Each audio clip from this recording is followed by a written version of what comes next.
And now, you're tuned in to RBLR, the home of Tampa Bay's Reveler Sports.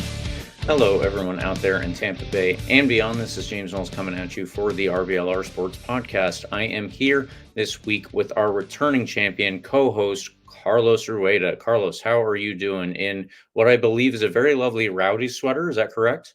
It is. I actually got this muscle sweater. If you're watching There we the go. video, you can see it. It's like a hockey jersey style thing. It's thick. I love these types of hoodies. I'm so glad that Rowdies got these last year. But it was a little bit out of my price range at the time, admittedly.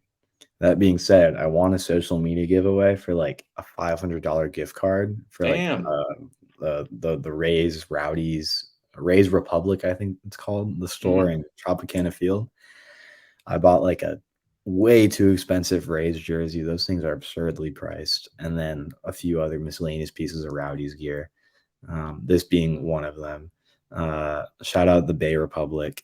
And yeah, it's been a good week, James. I was in Ecuador for a few days last week. I got to see my team, Liga Deportiva Universitaria de Quito, win the title at home against Independiente del Valle, team who produced Moises Caicedo and Kendry Paez, who are both going to be, well, one's already at Chelsea, one's going to Chelsea soon. So just a bunch of crazy stuff over there. I love being back in Ecuador. The atmosphere was insane. Like, it's on my Twitter if you want to go look at that, at Carlos TPA10. I recorded a lot of it, like the pregame environment, like the Barra Brava, the fans pulled up on buses, like and I say on, I mean on buses, like on top of buses to the stadium with like the flares and the smoke bombs. It was just next level. It's something that you just don't see anywhere in the US, even in the best atmospheres here. We're getting soccer's getting there, but it's just a totally different culture. It was so cool to be a part of for a big game in person. So that was awesome. Back home, excited to talk about lots of news coming out even today up until the moment we started recording this podcast at 8:30 p.m., James. Tons of stuff to talk about. Before we do any of that, what's going on with you, James? How's it going?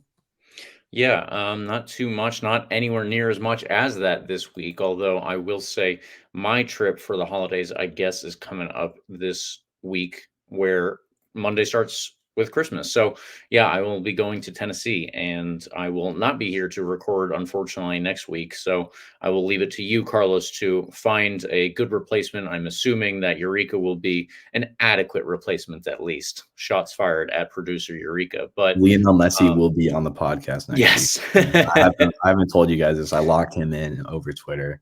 We'll be recording and talking about the Rowdies next week. Damn. Well, all right. Maybe I should just retire after that. I don't know how to come back from Lionel Messi, but in the meantime, yes, like you said, Carlos, we do have a couple big pieces of news to cover today. One that was actually broken by RBLR Sports and producer Eureka, so we will get to that. But before we do anything, of course, we need to say please like and subscribe to us on YouTube and any major podcast platform that you use as well. Please follow RBLR Sports on social media such as Instagram, Twitter, TikTok, Facebook, Threads, everywhere else at RBLR Sports. That is where you can find us. So now let's get into that bit of news. First thing, Carlos, the schedule for 2024 is out. And now we know there will be, unfortunately, no games versus RGV FC. It was announced either today or yesterday that the club in the Rio Grande Valley of Texas has folded. That's always unfortunate to see, but I guess they were not getting the returns that they needed. And I feel sad for, the fans that were going out there, because I saw at least one person on Twitter who was, extremely upset by everything. And I would be too if my team went away. But we don't have enough say over that. I guess it just comes down to money at a certain point, and they were not doing that. To get back onto the good side of things, though, let's talk about a couple of moves with the schedule. Tulsa will be moving back out west, and I believe Memphis will be moving out west for the first time, if I'm not mistaken. I am not entirely sure, but yeah, that is what the Western alignment looks like. And replacing them in the East is North Carolina FC and the brand new Rhode Island FC. So that will be the setup for this season. And any immediate thoughts on the schedule, Carlos? No, but should be noted that, well, I said no, but I'm literally giving an immediate thought right after. So yes,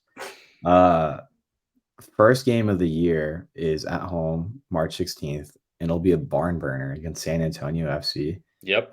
That'll be a fun one. So you really can't pick a much better opening opponent than that in terms of quality of the matchup. So that'll be a really fun one. Yeah, Tulsa continuing their, just back and forth roller coaster between conferences as they've been doing for the past several years at this point. So pretty funny. I guess kind of annoying for them, but it is what it is. That's what happens when you're kind of in the middle of the country. Yeah.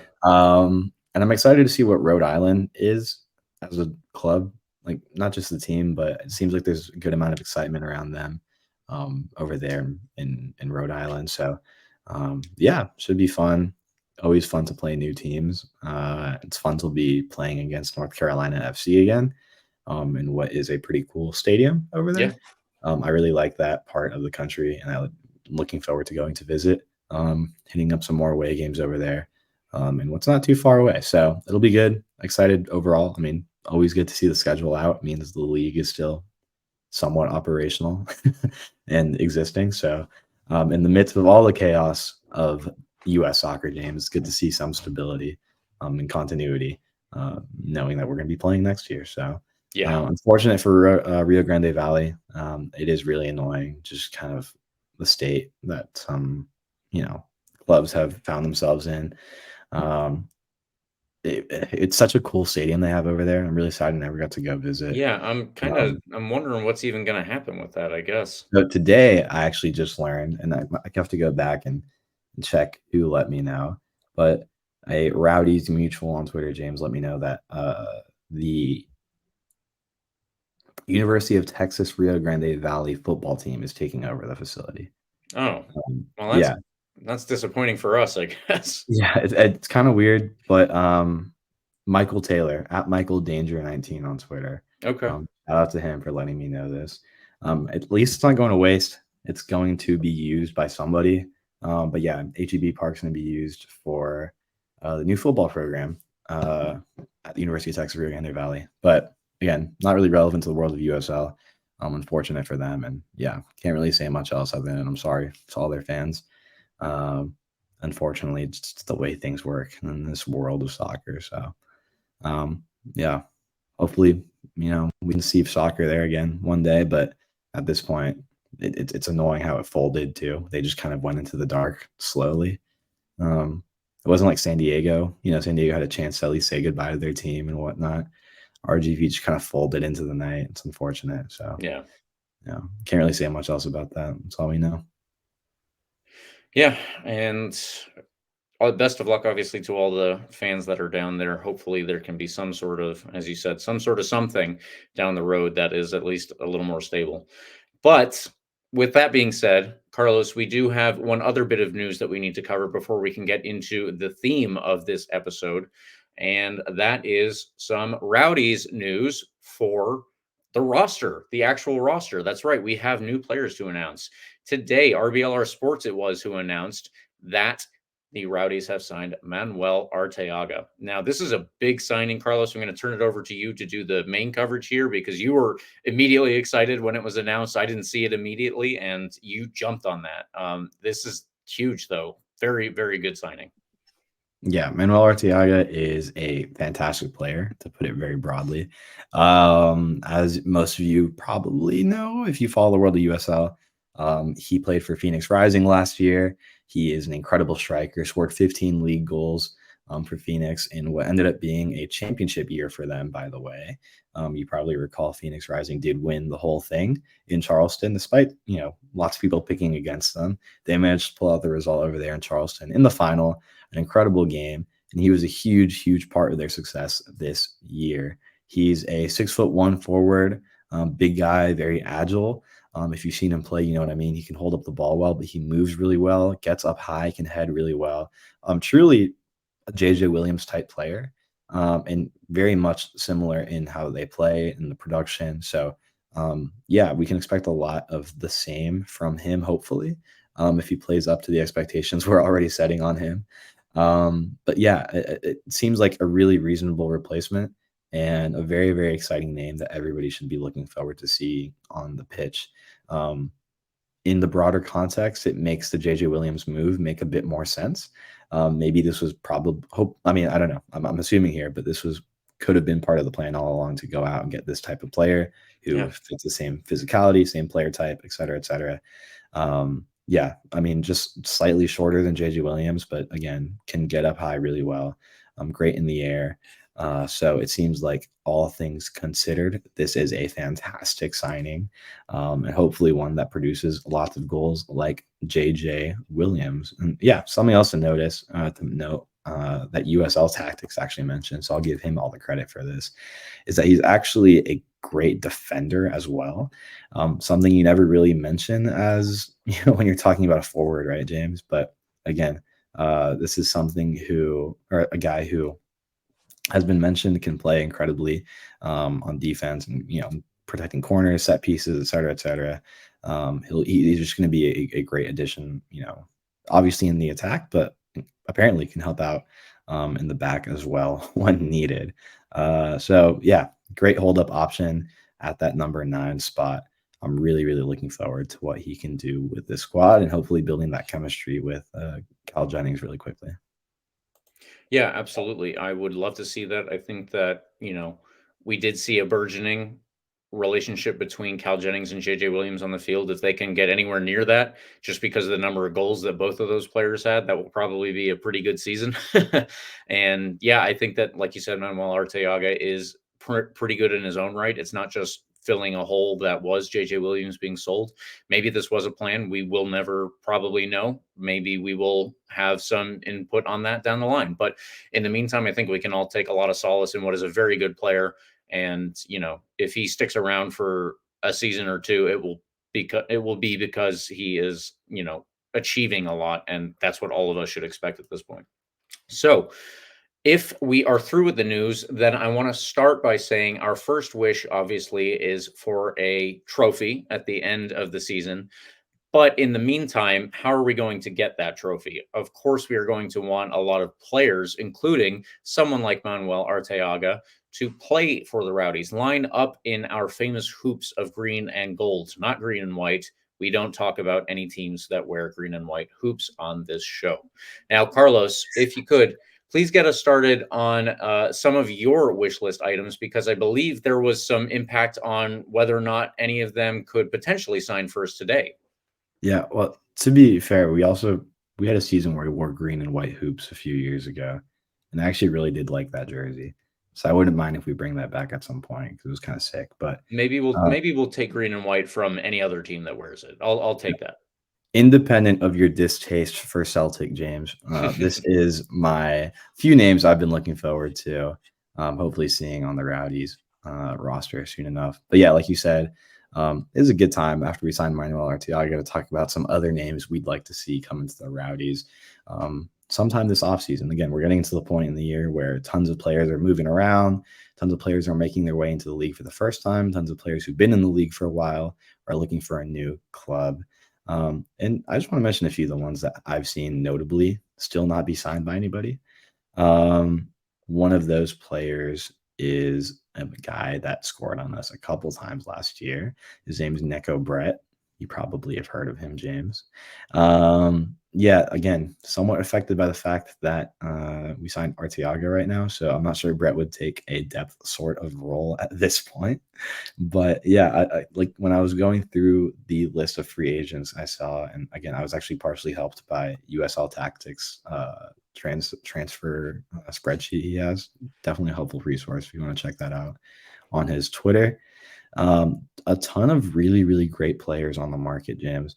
And I know you have a great list as well to talk about here. And just, yeah, it's really interesting to see how much talent is out there in the USL. We're at a point where in the league where there's like stars out there that are looking for new teams. Neko Brett, I think, is one of them. Romario Williams is another forward out of Colorado Springs who's looking for a new team at this moment. Who else? Augustin Williams, who scored on us in that weird game against Charleston earlier this year, is another incredible forward out there who is looking for a team at this point. Again, we signed a great forward. I'm sure we're going to be looking for at least one more. We have Cal Jennings at this point, and maybe Leo Fernandez if you can classify him as a forward.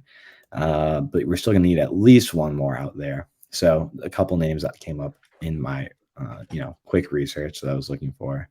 In terms of players other than forwards, I had a few Georgetown guys in there that I have personal connections to. But as you mentioned, as you alluded to just now, a few of them actually got drafted in the MLS Super Draft. I'll mention a couple of them just because you never really know how it works, MLS Super Draft. You A lot of really them don't, especially Yeah. nowadays. Yeah, a lot of them do end up looking for USL teams. One of them was Kenny Nielsen. He's a center back. He's 5'11", and can play in the fullback role as well. I mentioned him in particular because he is a speedy guy out on the wing that can defend really, really well. That's where he's played his whole life. And that's, I think, a position we're going to be looking for a lot more depth because we don't really have anybody out there other than maybe Aaron Guillen and Connor Antley sometimes. If those guys are the guys that start, you're still going to need at least a few pieces back there to complement that, maybe compete for a starting role. I think Kenny Nielsen would be a great piece there. Played all 4 years at Georgetown, was on the Big East Team of the Year. Great player there.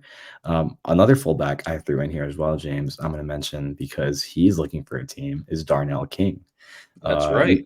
Yeah, he's a guy you might have heard of. You went to high school with him, if I recall correctly. Mm-hmm. And he is a fantastic player. Just so happens to be. Obviously, he used to play for the Rowdies, if you remember that.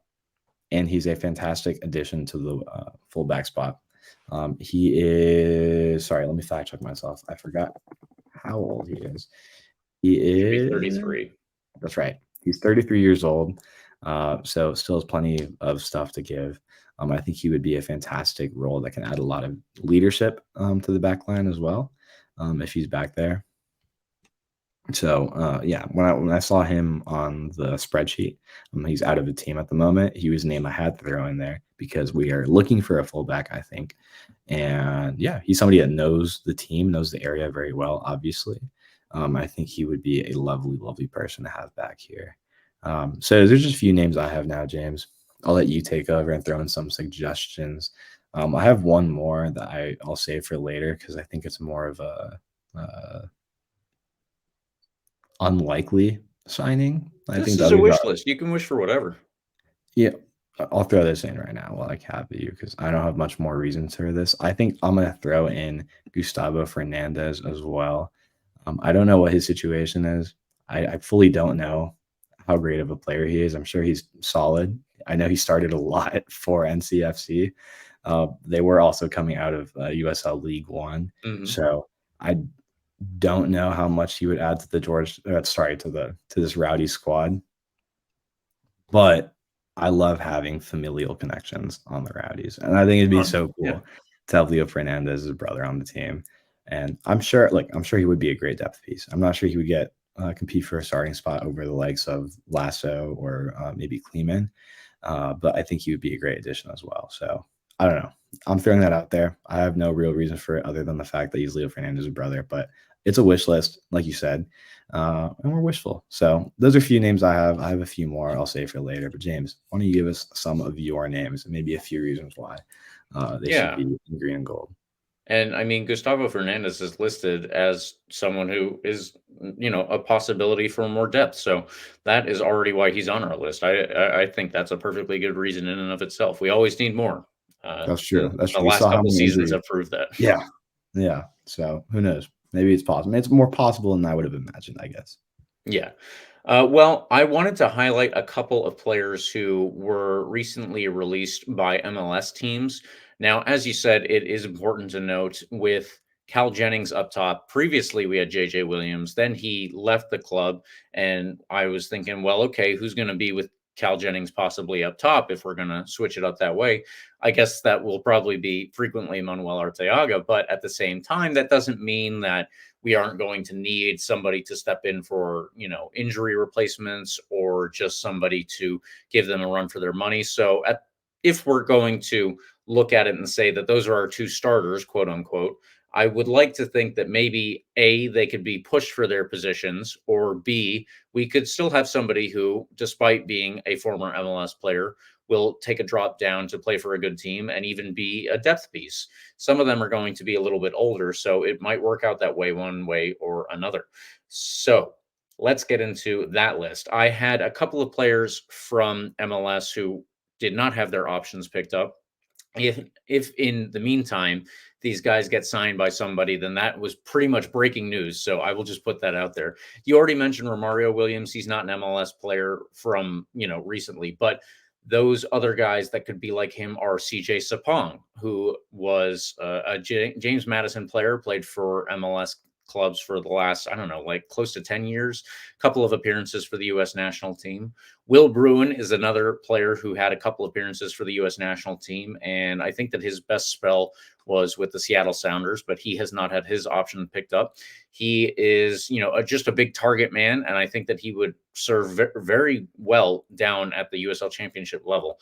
He has still proven his ability to come off the bench in MLS and be effective, and if that's not quite the level that anybody wants him to play at, then I would certainly invite him to come down here and take in the lovely weather that we have when it's not in the middle of summer. Other players include Fafa Picault. I think that Rowdies fans might be relatively familiar with him. He might have even had a very early spell in this 2010 era, but he has bounced around MLS and a couple of other places. He played for the U.S. national team at most one time, but he has recently switched to play for Haiti, where I believe he was either born or his parents are from, but regardless, he could play for them, and he has done a couple of tournaments with them recently. So yeah, he would be another good guy to have out as a wing option. I think Fafa Picault has proven himself to be a very good option, in fact, for especially a USL Championship level team. I would love to see that. Other options as an attacker from MLS include Ethan Zubak, Kellen Rowe, and Justin Rennicks. Justin Rennicks is a former homegrown player with the New England Revolution who did not have his contract option picked up.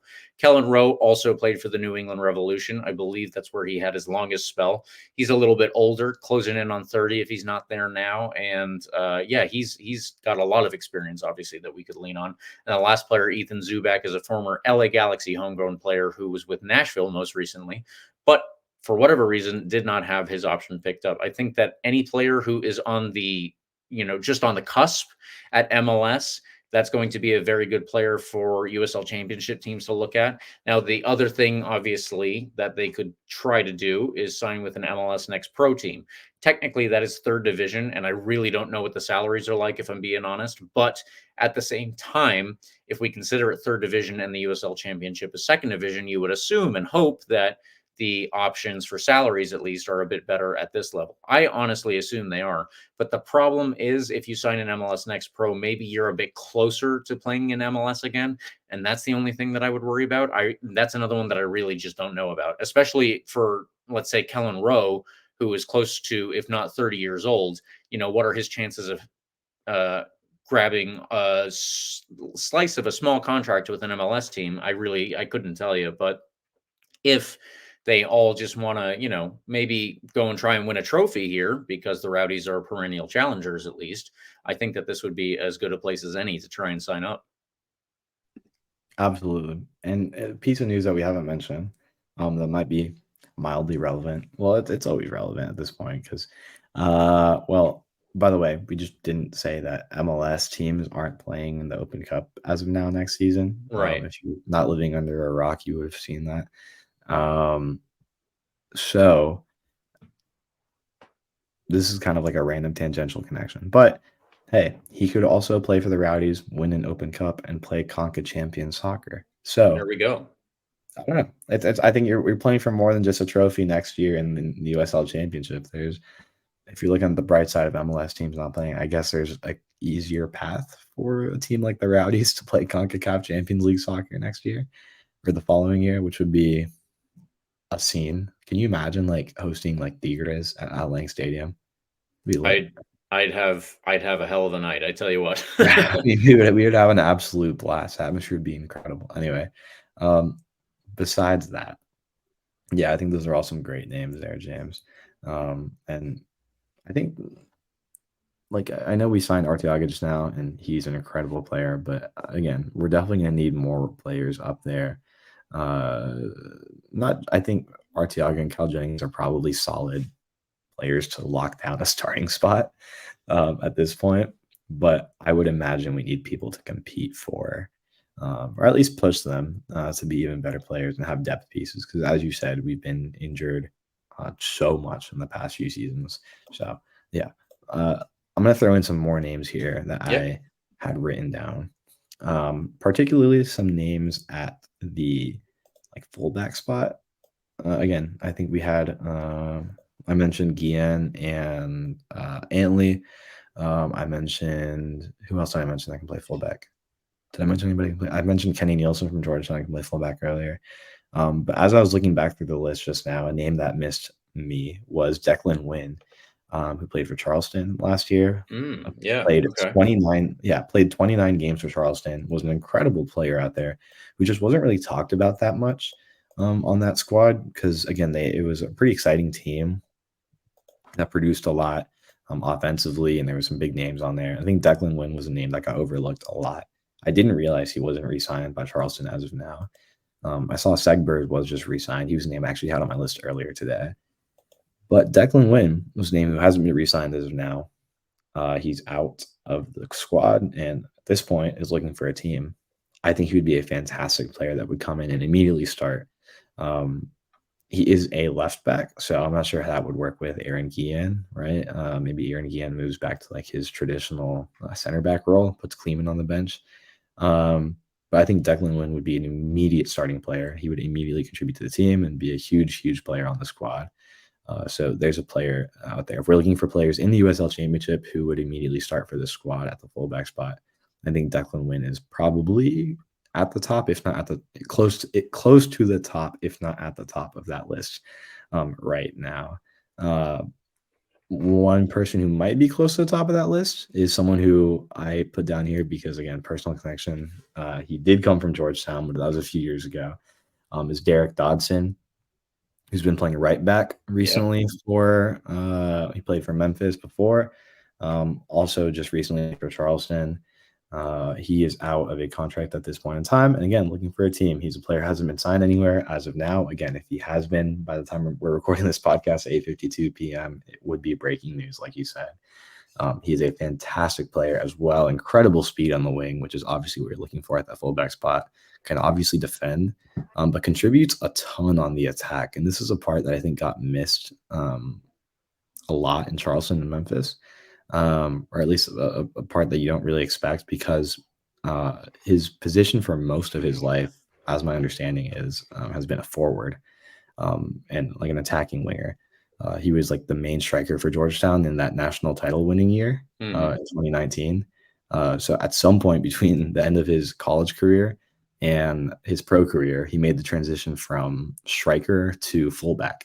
You know, that was actually the same case for Darnell King, in fact. Really? So again, I guess not unprecedented, but still a pretty weird and kind of interesting transition to make from that attacking role, like very, very solely attacking role to the fullback spot. And in his case, he's done it really, really well. He's contributed a ton, started most games, and again, can be a huge, huge threat on the attack. So he's a player I would like out there because we mentioned this just a few episodes ago. We're missing speed out there as of now from the back line. Antley, maybe, but again, I think there's an argument to be made that we need someone who can like quickly get up the field, or at least someone who can, I don't know, compete for a spot and be on a depth piece. I think Derek Dodson would be close to a starting spot. And I think could start over Antley at that right spot. So if not, I mean, it would allow him even to play other spots, you know, so it's not that bad to think about. Exactly. Again, and in his role, having played like forward most of his life, he's a very, very versatile piece. And again, I think kind of like Joshua Perez, right? Joshua Perez played fullback, played on the wing. He was doing a little bit of everything. I think Derek Dodson could serve that role as well if needed in that injury-ridden position. So yeah, keep an eye out for that. I think he should land on a team sooner rather than later because of how good he is and how versatile and how quick he is as a player. I think he should be on a team soon enough. I just hope it's the Rowdies. Yeah. And one more fullback I'll mention to round out my list here. I have of fullbacks at least was Kieran Sargent, also a Georgetown player. There we go. He hasn't been picked in the MLS Super Draft as of now, which is really, really interesting because I think he is probably the best player on that squad. So I guess word's out on him. The jury's out on where he ends up and what's happening with him. So hasn't been picked up in the Super Draft. Maybe he's just kind of looking for a team. I don't know. If I'm the Rowdies, I'm reaching out to him ASAP because, again, I'm incredibly surprised he hasn't been picked up by a team in MLS Super Draft. So yeah, I'm reaching out to him ASAP. He was probably one of the best fullbacks in the country in college soccer. Maybe not a starting role immediately over somebody like Declan Wynn or Derek Dodson, but certainly in the conversation to compete and be a first spot on the bench after those guys. Yeah, I do like all of those options. I have a couple of my own, but I will say, Carlos, before we get to that, I want to highlight something that RBLR Sports is doing that I think is pretty cool here. So, our RBLR Lightning podcast has teamed up with our friends at The Bolt Report to raise money for a great cause. Now, over at the shop, we've got an ugly sweater themed shirt that will look great on you and do good as well, because all of the profits for this shirt will be going to Toys for Tots, and there will be a link in the description to get it. So please do check that out. You can see it right next to me. Oh, I pointed the right way this time. Good. You can see it there. And I think that if you obviously find this to be a pretty good little shirt, as we said, 100% of the profit will be donated to Toys for Tots. That is obviously something that is really cool. And I think that the initiative behind this is awesome. So if you would like to support a little bit of charity while you're also getting something for yourself, or maybe even a loved one, do check out the shirt. We are also giving a few away. If you are so inclined, visit RBLR Lightning on Twitter at RBLR Lightning for more details. They will have those there. So yeah, that is going to be our little plug for this week. And Carlos, now, if it's all right with you, I will turn over to my picks for potential fullbacks here. I broke it up actually into older and younger options because they come from different places in terms of their soccer careers for the most part. So I will go again with the MLS players who have just been let out of their contract and probably not going to be, well, at least not going to be re-signed by the team they were with. I'm not entirely sure if there are other teams around MLS who are looking at them. But let's start out with a local guy, Ben Sweat. Ben Sweat, who actually is from Palm Harbor, went to USF, and he has not had any appearances with the Rowdies as far as I can remember, but I think that he was trying to catch on with an MLS team for a little while. Anyway, he did have a long... He played for the Rowdies for a little while, too. He did? Okay. Gotcha. Like so at least one full season, I remember. Yeah. I wasn't sure. Anyway, I was mixing him up with someone, but he has actually made appearances. So forgive me for that one, but it would be great to see him come back here, in my opinion. Not only has he had a lot of time in MLS, where he has made even a couple of appearances for the U.S. national team based off of that performance. He now, he's looking for a club. I'm assuming that at this point he's getting to the end of his career. He's probably around the same age as Darnell King, but 32. There we go. If New England Revolution, where he was at, do not want him, then I think there is a perfectly good club right around the corner from where he was born to play for, and it would be really cool to see him come back. I'm pretty sure Ben Sweat is a player that I played against growing up as a kid, and you could see the difference in level because he went to USF and was a player there for however many years, and I went to college and did not play. So that's, I guess, how it works out. But 36 appearances, by the way. To throw that in there. He played for at least one full season with us. So it'd be awesome to have him back here. Yeah. So I think that he would be a good option. Obviously, with Jake Arman gone, it would be great to see exactly who our left back, like our number one choice is. If Ben Sweat were that option, I think that all of us would rest easy at night knowing that there's a very good player out there. Second option for left back is Johnny Nelson. Johnny Nelson is a former MLS player as well. I forget which college he went to, but I remember seeing him there and doing well and saying, I think that he could probably make it in MLS. And he actually signed a Generation Adidas contract. Unfortunately, it hasn't quite worked out where he has been able to establish himself as a regular first team player. He's usually a depth option. And so for whatever reason, that was not sufficient. And I think it was St. Louis that let him go in this, well, just in the last month or so, I guess. Either way, he would be another good left back option, and I think that he would be possibly better than Ben Sweat, only in that he's a bit younger and we could have him for longer, presumably. That being said, I don't see Ben Sweat being, a player that we wouldn't be able to keep for 3 or 4 years based on his age and ability. Johnny Nelson, I think if he came and we didn't lose him because he got so good that he wanted to move up a level, then we would have him possibly for 10 years. But, that's very, very wishful thinking. If you think about how hard it is for a player to stay at one level or stay at one team in the USL Championship for 10 years, that is, very, very hopeful that we could ever have something like that. But this is a wish list. We're wish casting, and that is what I'm going to put out there. Another player that I would like to highlight, I'll actually go with a couple of center backs now. Real quickly, Lawrence Wyke, John Bell, Donovan Pines, Brendan Hines-Ike. Who are all these guys? Well, I think anyone listening to this podcast at this point is going to know who Lawrence Wyke is. He has played with the Rowdies for 2 seasons. He was loaned to us for a 3rd season where he was there for only a couple of games. It might have been 2 or 3 games, but regardless, he is a very good player at the USL Championship level. And beyond that, Carlos, we have appreciated many times his versatility. I think this past year when we had him, he was mostly used as more of an attacking midfielder even.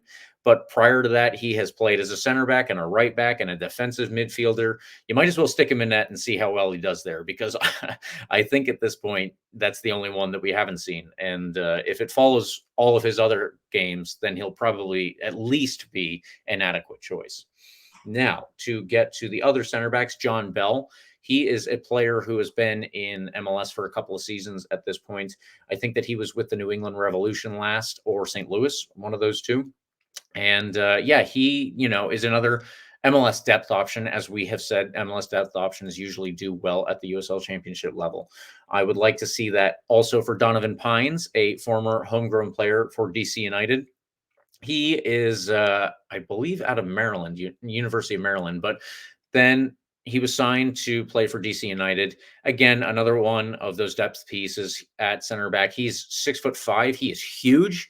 I think that he would be very interesting to have right next to Forrest Lasso because A, you're not getting anything past us in the air, and B, maybe we get some more headed goals off of corner kicks, off of free kicks. I think that would be pretty cool too. And the last one I have named here is Brendan Hines-Ike, who was also with DC United last.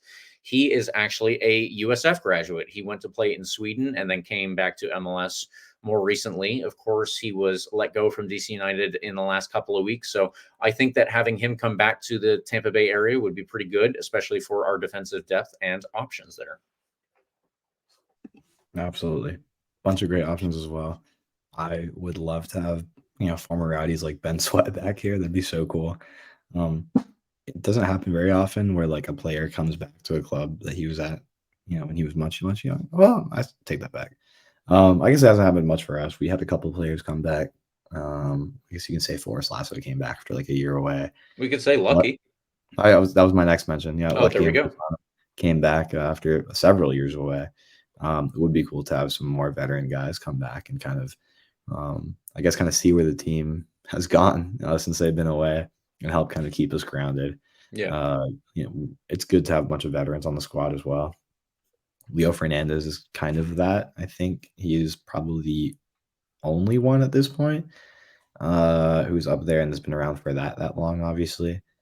Forrest Lasso is older and kind of serves a leadership role. But yeah, it's good to have guys that have been around for a while or were here a while ago, can immediately be leaders in the locker room too and contribute on the field, obviously.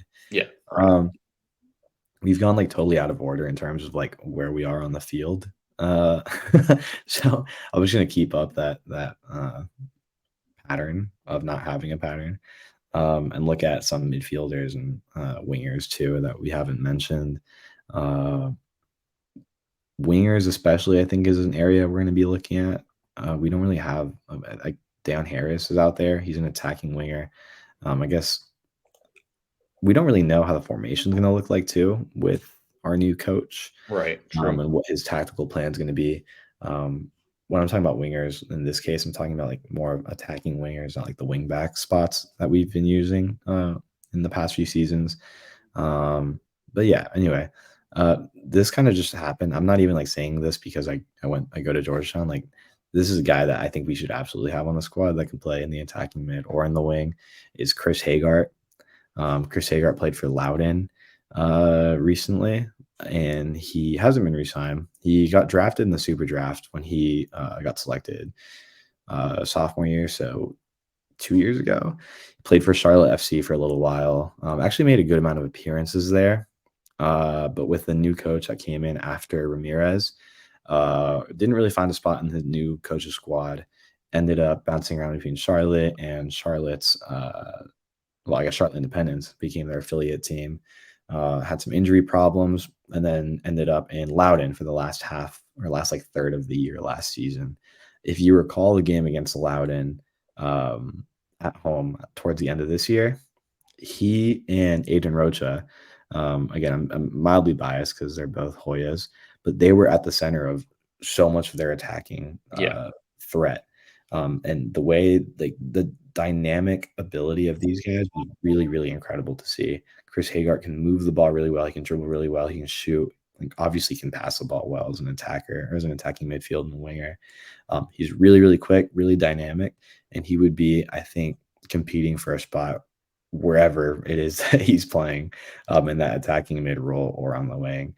But would also just serve as a great depth piece as well if that's what ends up happening. He's a guy that the Rowdies should definitely be taking a look at. And I'm saying this to keep mentioning guys that came from like recent college grads. I think something we haven't really taken advantage of is guys that are coming out of the NCAA like soccer system. Definitely agree. Yeah, the MLS Super Draft kind of exists to serve that. But something I mentioned with you, James, right before we started recording is that a lot of the guys that get drafted to these MLS squads are just out of college.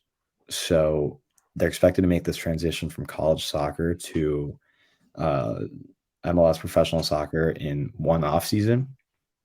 And it never really happens because they're competing against guys that have had tons of veteran experience, whether in Europe or MLS. They're never going to start over these guys. So what happens, they end up playing in like MLS next squads, end up getting lost in that bouncing back and forth. And a lot of them end up in USL as well. So I think it's kind of what happened with Chris Hagart. Never really found his footing with Charlotte. Ended up taking up a really big role with Charlotte Independence for a while, and can serve a huge, huge role with a squad like the Rowdies that needs quick, agile dribblers, kind of like a mini Charlie Dennis, I would say, is what Chris Hagart can be. And I think he would serve that role well, whether it's depth or competing for a starting spot. Yeah, he's one guy that I would love to see on the team. Another guy I think we should be taking a look at is kind of on the other end of the spectrum. He is 31 years old, a bit older, bit of a veteran, we can say, and that's Sebastian Velasquez.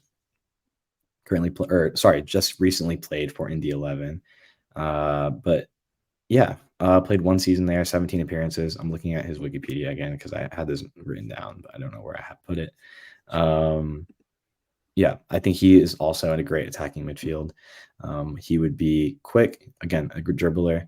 And I think we need guys to kind of support your Charlie Dennis's, because, again, we've seen so many injuries. I think we need somebody to back up Charlie Dennis. I think Velasquez at this point in his career where I think he would accept being a depth piece. Had 17 appearances with Indy 11. So it's not like he played every game. He wasn't starting every game. But he's a really, really talented player who spent a lot of time in the USL. He should be a fantastic piece. And I don't think he's getting a lot of attention because his production was a bit down. He's a little older, again, 32 years old, but would absolutely, I think, help out the squad, even if it's less minutes than he might have gotten in the past. It seems like he's at a point, again, speculating, might be at a point where he would accept that role. Last two players I have written down on my wish list here. Again, not really connected. One I just wrote down earlier today because I saw the news. I put Cam Lancaster down on my notepad literally like 50 minutes ago when I read the tweet that he didn't get re-signed by Louisville. Pretty weird over there, actually, the way it's worded, and it seems like their fans are pretty upset. Legend of the club over there. I imagine it's similar to like a Sebastian Gonzalez situation. Other players started getting more playing time than him. His production slightly down, but again, he wasn't really playing that much. So it seemed like he wanted more pay than he was getting. And then, yeah, ended up not really working out. So he's on the market currently looking for a team. I can't imagine the Rowdies would pay him what he wants based on what his role would be. But who knows? Maybe he's just looking for a team that can win the title, and he wants to come play for the Rowdies. He beat Louisville. I don't know why I'm confusing Louisville with Loudoun in my Same level of team. yeah, basically. But yeah, hey, Cam Lancaster, if you're listening to this for whatever reason, I can't offer you much in the way of salary, but I get like what 50% off alcohol at the bar I work at in DC. There we go. There, I can buy you a drink. Hey, I will offer him one of these old Hillsborough County United jackets, because I happen to have 2 of these because my dad was my coach. Look at that. I mean, like we're practically giving you the world here, Cam. So if you want to come play, I'll even throw this hoodie off my back for you. Like, wow. That's and we know how much that costs now. It's a big deal. Yeah, it's pricey. And so if you want to come play for the Rowdies, I think you'd be a great player to be here. And I think you would love the weather. So who knows? Genuinely don't think he would start over like Kyle Jennings or Arteaga at this point in his career, but he is a really, really good player. And I think he would contribute much more than like, this is not a diss on like Ariel Martinez, but much more than like an Ariel Martinez or a Lucky Nkosana did last season. Guys that came in like last few minutes. Cam Lancaster is still at a point in his career we can contribute a lot to a squad. Yeah. So I think there's going to be a lot of USL teams after him. I think it's a name worth mentioning just because of kind of the weight he had at that club, or he has at that club, and the weight kind of like went down. I think there's gonna be a lot of USL teams looking for him. So I wouldn't be surprised if he ends up on a pretty big team. But again, he's not going to be able to be a starter. I think at a lot of these bigger teams already have good players. I'm thinking like your Pittsburghs, your Phoenix, so like teams like that, Sacramento's. So I'm so curious and interested to see whether he would be okay with being a depth player at any one of those squads. And if that's the case, hey, it could be the Rowdies. And then last player I'll throw in here, James, out of the ones I named down here. I'm sure there's tons of players out there that I would love to see on the squad that I haven't even thought of yet. But this is based off my quick research of the past couple of days and thinking about USL players in particular, USL players on the free agents watch and market. Again, shout out USL Tactics for that spreadsheet. That's a great resource and really good to keep up with who's who and who's where. And I'm going to shout out my boy Marlon Tabora one more time. He is an incredible winger, Big East player of the year, can play up top as well. We need players on the wing. I've said this a bunch. We need guys that are quick, especially. We're a team that's tended to be older in the past, which is fine. But in a league that's increasingly getting younger and better, I think we need to keep up with the times a bit and have guys that are, younger and quicker. Marlon Tabora would be a fantastic player for that role. Again, Big East midfielder of the year, scores a ton of goals, scores bangers, by the way. Look up his highlight tape on YouTube. Great distributor, great playmaker, and just a dog. One of those guys that you see like give full effort on the field, and you can like everybody's full effort if you're a professional soccer player, but like a Juan Tejada type player where like you see it, right? Yeah. You really see it. One of those guys. Again, hasn't been drafted in the super draft. Another player I'm really surprised by that.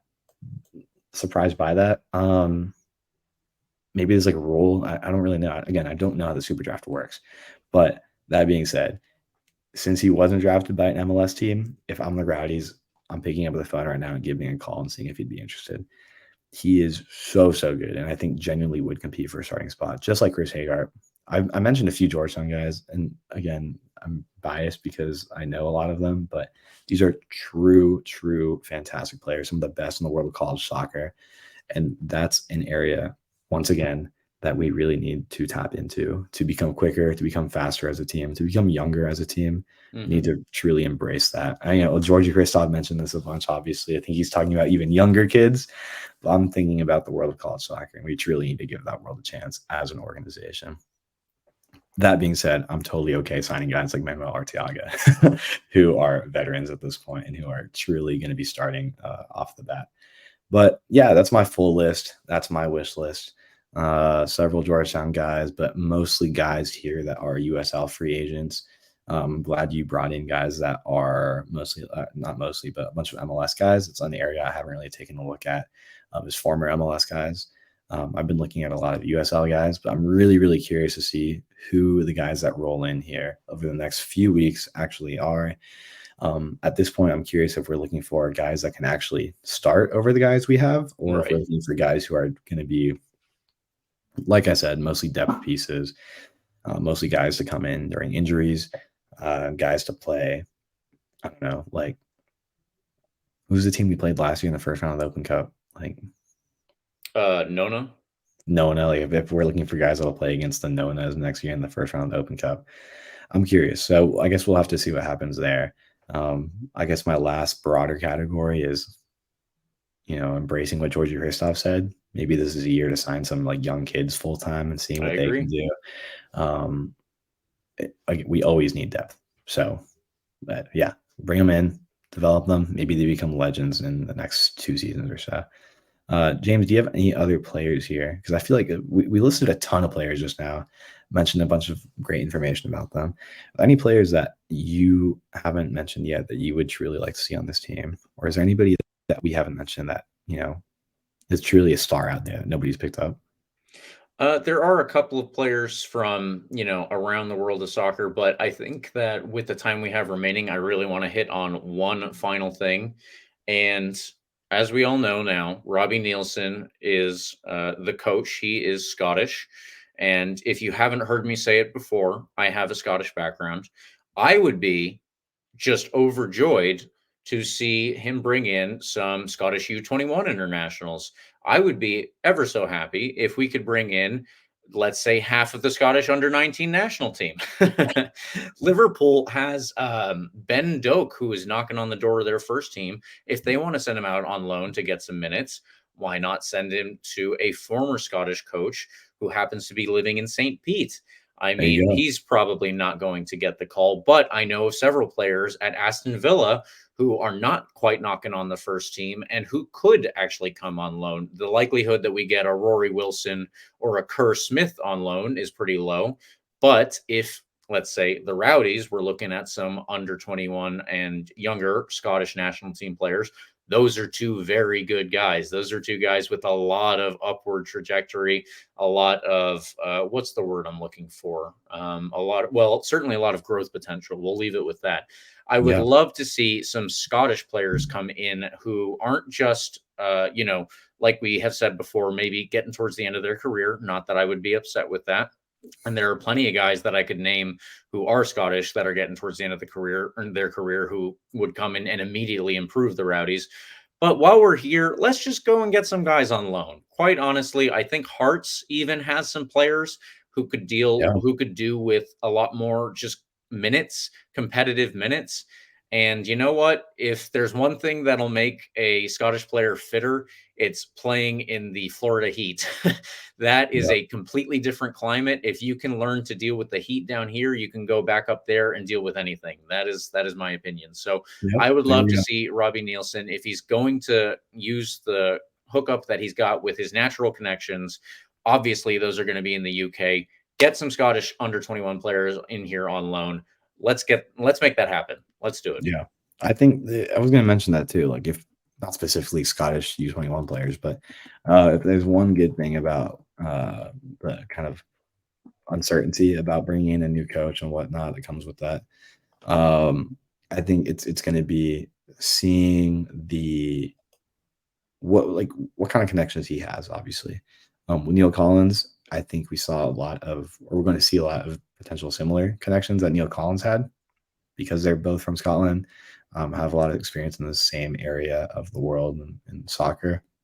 So, yeah, I wouldn't be surprised if we end up seeing a couple of guys we've never heard of from Hearts or some other teams in Scotland end up over here, whether on loan or guys that are looking just to break through in the U.S. instead.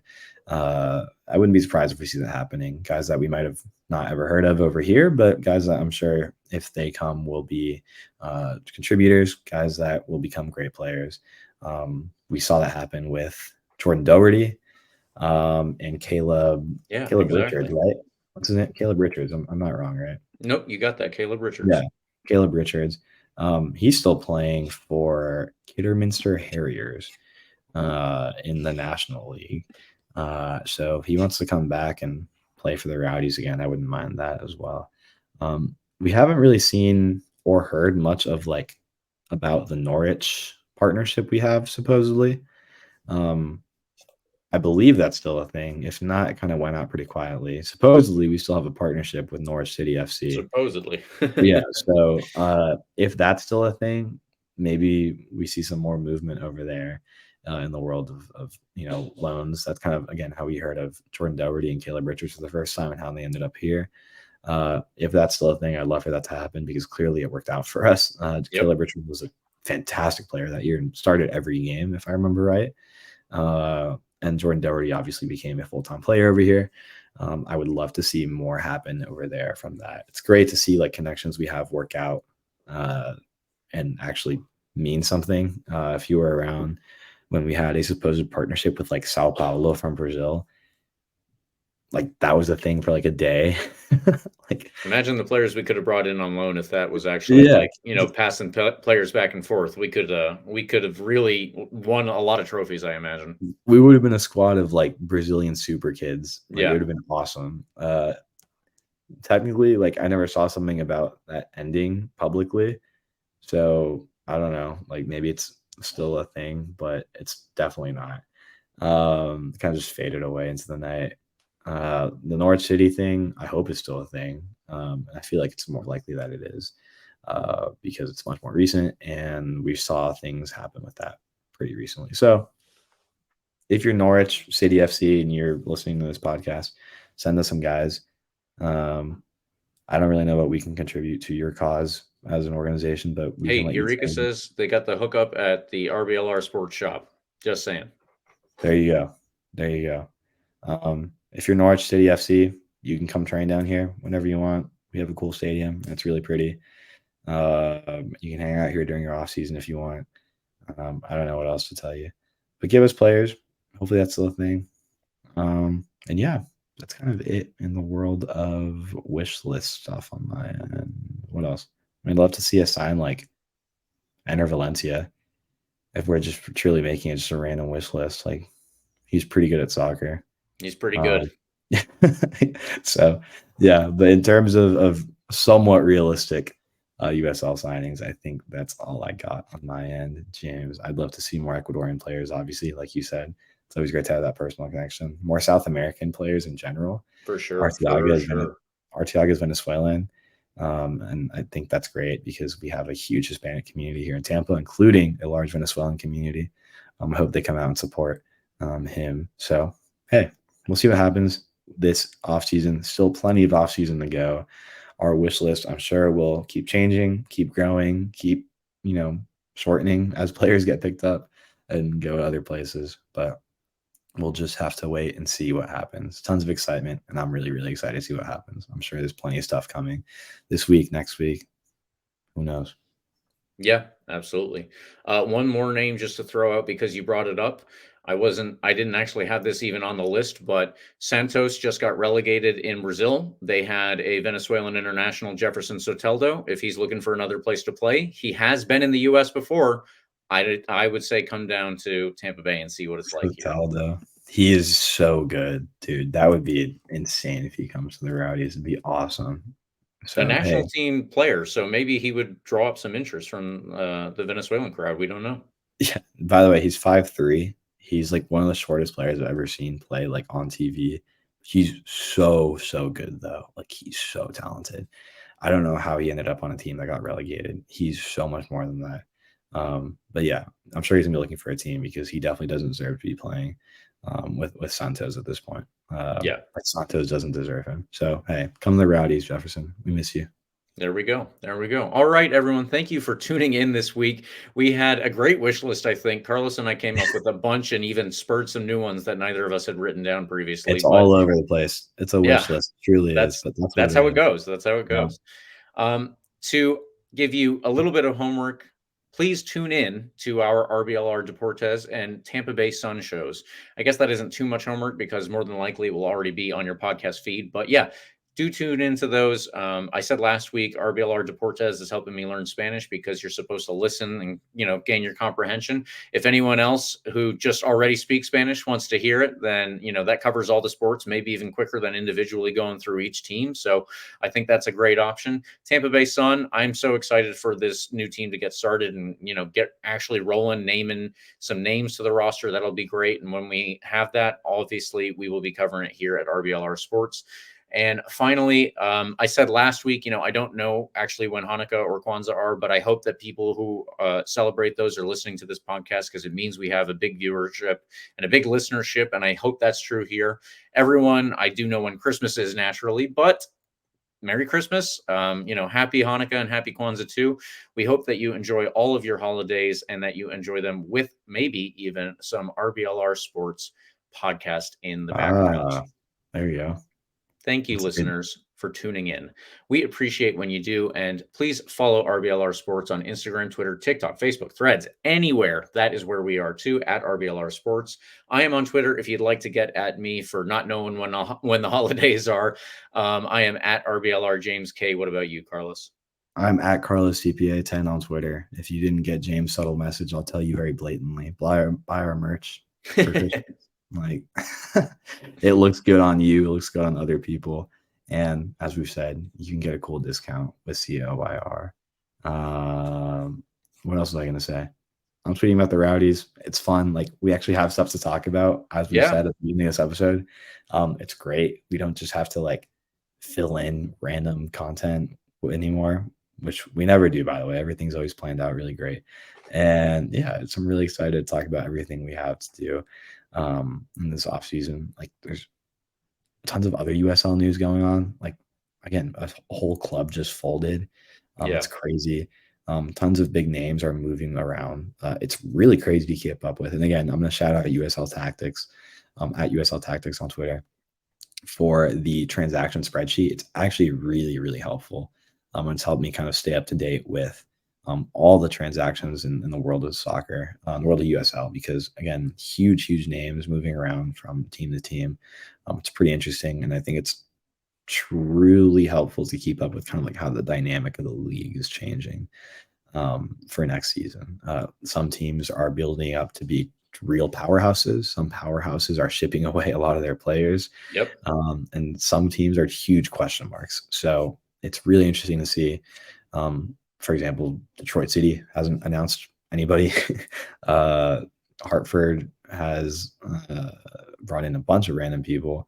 Rhode Island is a team that has kind of surprised everybody with how aggressively they've gone after great players. And Las Vegas Lights is doing their thing, which is nothing. So that's really interesting to keep up with again, because I don't know how they exist as a club. Like I truly don't know. They just kind of throw llamas out there and hope it works.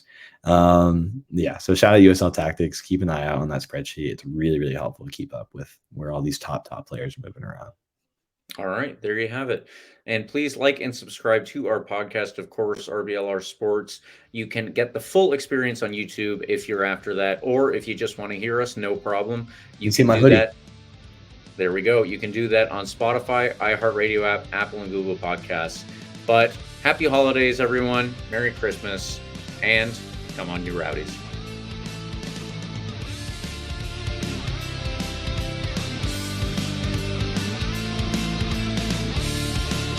Thank you for tuning into this presentation by RBLR Sports. On your way out of the stadium, please remember to like and subscribe.